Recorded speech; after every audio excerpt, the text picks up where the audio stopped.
I think we're defining success all wrong. Recently, I sat down with myself to find out what success really means to me, and I realized it has nothing to do with what you accomplish, but everything to do with the inner work you're willing to go through. And I'm going to tell you all about it, but I need to start with a personal story first. 10 years ago, I met a woman who was 26.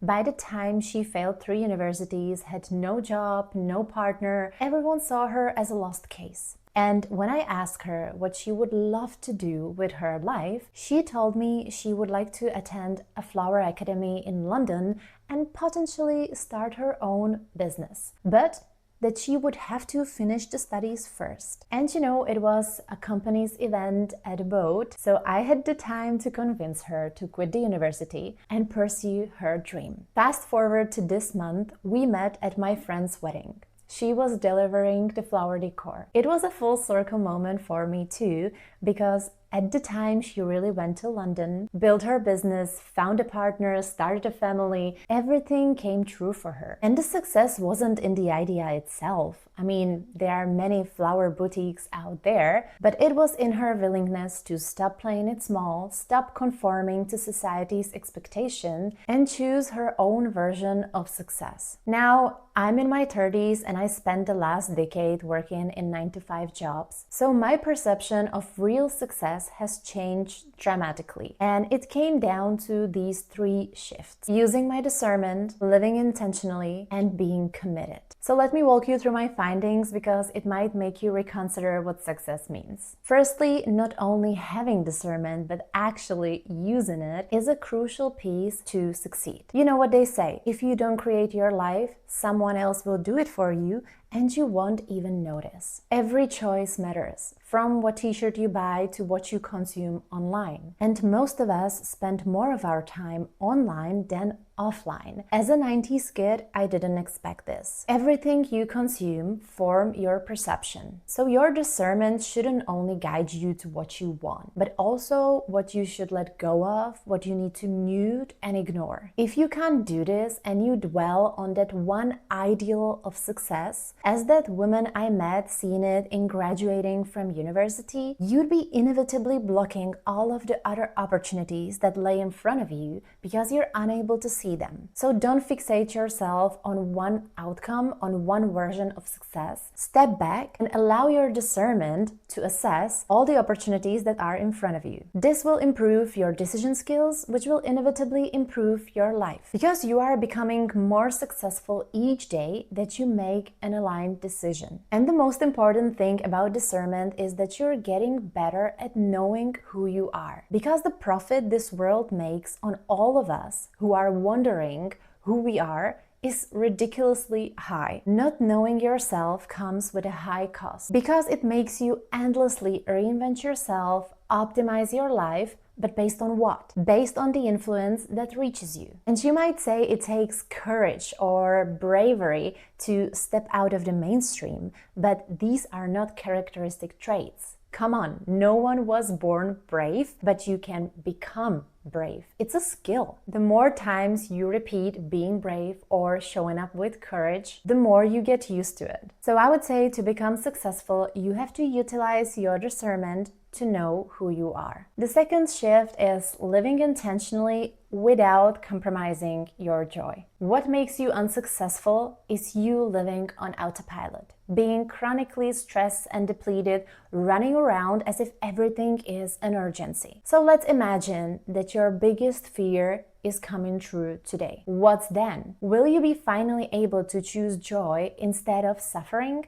Will you be able to go for that academy, workshop, buy the ticket, and live with intention? When I did my check-in, I realized the biggest part of this is actually freeing myself from any kind of addiction. Just seeing that we can't go on without caffeine intake within 24 hours is crazy to me. You can also be addicted to people-pleasing, needing validation from others, or simply avoiding your life. I needed to free myself from some of these and also a lot of other things, such as sugary foods, usage of smartphone. Your body is addicted to feelings. It's not even the substance itself, it's the feelings that comes with it. And that's why you might be stuck in circles and seemingly cannot break them. You might already know how it feels to be unsuccessful, and you need to teach yourself how success feels to create that new baseline for yourself. So put your freedom first. I also realized that success has so many faces because it just means living